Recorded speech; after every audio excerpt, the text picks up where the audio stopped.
വിശുദ്ധ പൗലോസ്ലീഹ റോമാക്കാർക്ക് എഴുതിയ ലേഖനം 11-ാം അധ്യായം 13 മുതൽ 24 വരെയുള്ള വാക്യങ്ങൾ.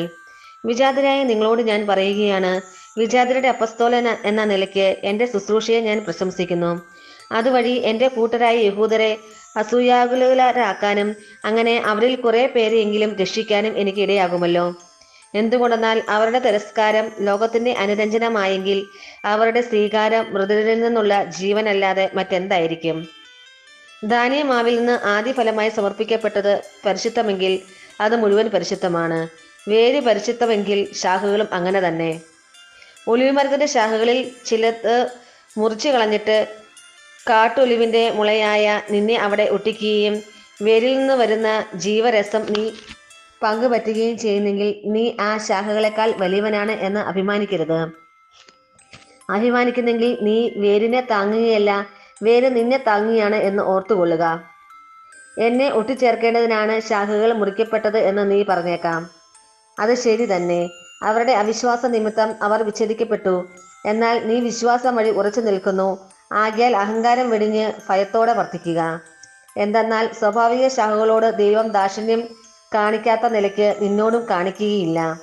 അതുകൊണ്ട് ദൈവത്തിന്റെ കാഠിന്യവും നിന്റെ ശ്രദ്ധയിലിരിക്കട്ടെ. വീണവനോട് കാഠിന്യവും ദൈവത്തിന്റെ കൃപയിൽ നിലനിന്നാൽ നിന്നോട് കാരുണ്യവും അവിടുന്ന് കാണിക്കും. അല്ലെങ്കിൽ നീയും മുറിച്ചു നീക്കപ്പെടും.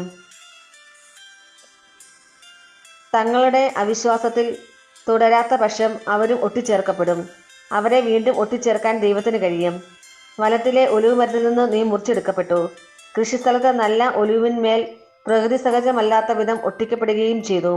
അങ്ങനെയെങ്കിൽ ഈ സ്വാഭാവിക ശാഖകൾ അവയുടെ തായ്തണ്ടിൽ വീണ്ടും ഒട്ടിക്കപ്പെടുക എത്രയോ യുക്തം.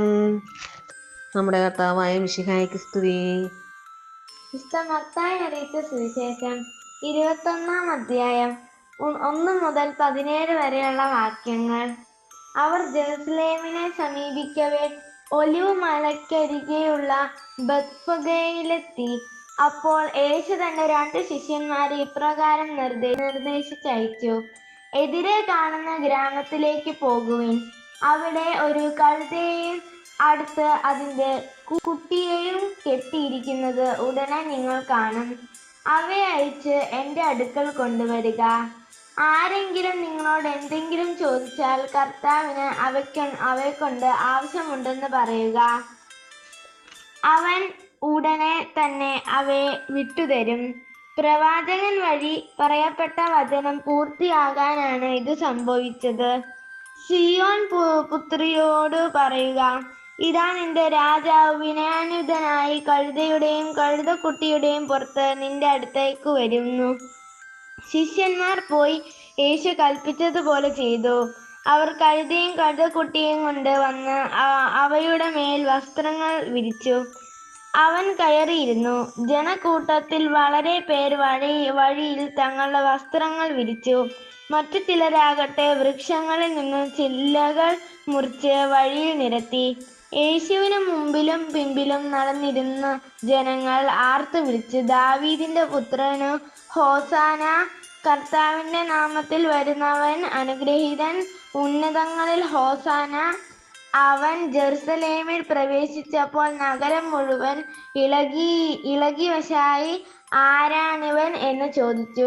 ജനക്കൂട്ടം പറഞ്ഞു, ഇവൻ ഗലീലയിലെ നസറത്തിൽ നിന്നുള്ള പ്രവാചകനായ യേശുവാണ്.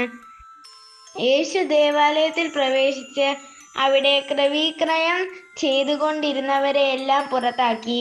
നാണയമാറ്റക്കാരുടെ മേശകളും പ്രഭുവിൽപ്പനക്കാരുടെ ഇരിപ്പിടങ്ങളും അവൻ തട്ടിമറിച്ചിട്ടു. അവൻ അവരോട് പറഞ്ഞു, എന്റെ ഭവനം പ്രാർത്ഥനാലയം എന്ന് വിളിക്കപ്പെടും എന്ന് എഴുതപ്പെട്ടിരിക്കുന്നു. നിങ്ങളോ അത് കവർച്ചക്കാരുടെ ഗുഹയാക്കുന്നു. അന്ധന്മാരും മുടന്തന്മാരും ദേവാലയത്തിൽ അവന്റെ അടുത്തെത്തി. അവൻ അവരെ സുഖപ്പെടുത്തി. അവൻ ചെയ്ത വിസ്മയകരമായ പ്രവൃത്തികളെയും ദാവീദിന്റെ പുത്രന് ഹോസാന എന്ന് ഉദ്ഘോഷിച്ച് ദേവാലയത്തിൽ ആർപ്പ് വിളിക്കുന്ന കുട്ടികളെയും കണ്ടപ്പോൾ പ്രധാന പുരോഹിതന്മാരും നിയമജ്ഞരും രോഷാകുലരായി. അവർ അവനോട് പറഞ്ഞു, ഇവരെന്താണ് പറയുന്നതെന്ന് നീ കേൾക്കുന്നില്ലേ? യേശു പ്രതിവചിച്ചു, ഊവ്, ശിശുക്കളുടെയും മുല കുടിക്കുന്നവരെയും അധരങ്ങളിൽ നീ സ്തുതി ഒരുക്കി എന്ന് നിങ്ങൾ ഒരിക്കലും വായിച്ചിട്ടില്ലേ? അനന്തരം അവൻ അവരെ വിട്ട് നഗരത്തിൽ നിന്ന് ബഥാനിയയിലേക്ക് പോയി അവിടെ താമസിച്ചു. നമ്മുടെ കർത്താവായ മിശിഹായ്ക്ക് സ്തുതി.